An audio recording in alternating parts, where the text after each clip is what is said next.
Сиз өзүңүз байлыгыңыз декларацияда Ошону жакшы көрсөтүлгөндү, байлык топтодуңузбу? ооба, Канча мүмкүнчүлүгү? мен декларацияма жазгам. Жазылган Менде 3 квартира байлыгыңыз бар. Бүт эле советский жана 105-ка, 104-ка. Элиттүү үйүм жок. Анан жанагы мен туугандарым үйлөрүнүн баарын көрсөтүп, анан жакшы үйлөрдү кошуп коюптур.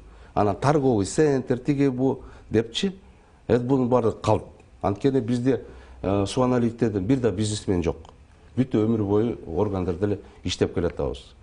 Орто кызматтарда, ана мындай бай эмеспиз биз. Чынын айтыш керек да. Аны элдин баары эле билет. Анан бул Райым Матраимовдун балдары чыгарганы да.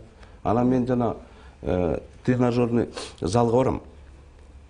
Эки башня бар да, микрорайонда, 8 микрорайонда. Аны ошол жерге киргизбейт да, мен кирип кеткенде, постоянно барганда, ошо сонун ушул жерде жашайт деп жана аңдып жүргөндөр жазып койгон да.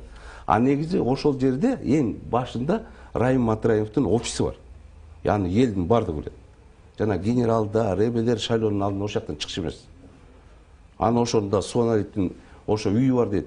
Ошону таап туруп алып алсаңар, я вам отдаю дегенде. Торговыйда алгыла, баарын алгыла. Сиз азыр ишсиз отурганда эмненин эсебинен өзүңүз үй бүлөгүңүз жашап атат?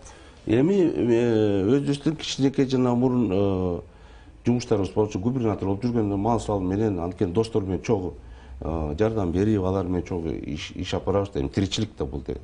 Ошол эле ошондой. Анан биз өтө байбыз деп, анан тигиндей болсо, мен болсо, бай болсом, мен машинем бар азыр жана. 3 машина деп атпайбы? Бирөөсүн сатып, экинчисин эметип, бирок мен 2000-жылкы машинем менен жүрөбүз. Шайлоодо деле ошо менен баардыгы жүргөн.